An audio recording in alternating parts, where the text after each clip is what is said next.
Chers auditeurs, dans ce nouvel épisode, nous allons parler de la cession des sociétés de sécurité en Europe et des leviers pour maximiser la valeur dans un marché en consolidation.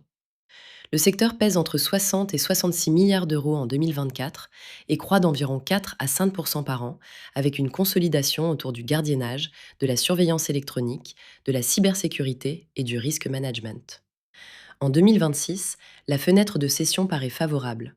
Les fonds et les groupes industriels recherchent des plateformes régionales capables de combiner sécurité physique et digitale avec des revenus récurrents et une forte intensité technologique. Les acheteurs valorisent la récurrence, la marge et la capacité de cash flow dans un contexte de coûts encore sous pression. Les acquéreurs se répartissent entre stratégiques comme Securitas, Prosegur et Allied Universal, cherchant synergie et cross-selling, fonds d'investissement privilégiant des plateformes pour des builds et managers autonomes, et family office recherchant des flux stables. Pour les cédants, il faut préparer 6 à 12 mois avant la vente. Gouvernance clarifiée, documentation ressources humaines et conformité, et une stratégie de réduction de la concentration client. Côté chiffres, les revenus récurrents issus de contrats multiannuels et de télésurveillance renforcent la lisibilité des flux. Identifier les contrats à renouveler et traiter les dépendances clients. Sur le plan opérationnel, des ERP et CRM robustes ainsi que la traçabilité des interventions sont attendus. La digitalisation, avec monitoring distant, maintenance prédictive et intelligence artificielle, peut faire la différence. La data room doit rassembler les informations financières, juridiques, opérationnelles et ESG. Le processus de vente suit un chemin standard.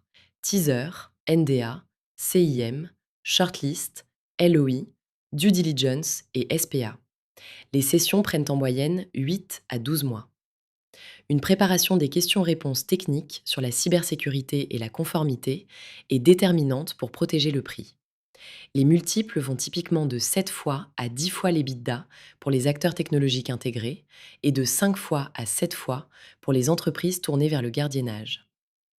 Les moteurs de valeur incluent la récurrence, un EBITDA supérieur à 8%, un faible churn et l'intégration technologique.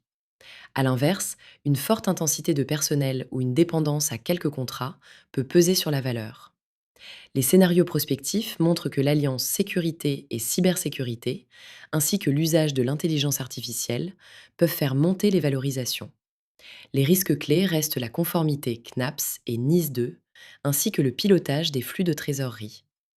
En conclusion, viser un horizon 2028 et structurer la gouvernance, les données et l'ESG est clé pour optimiser la vente.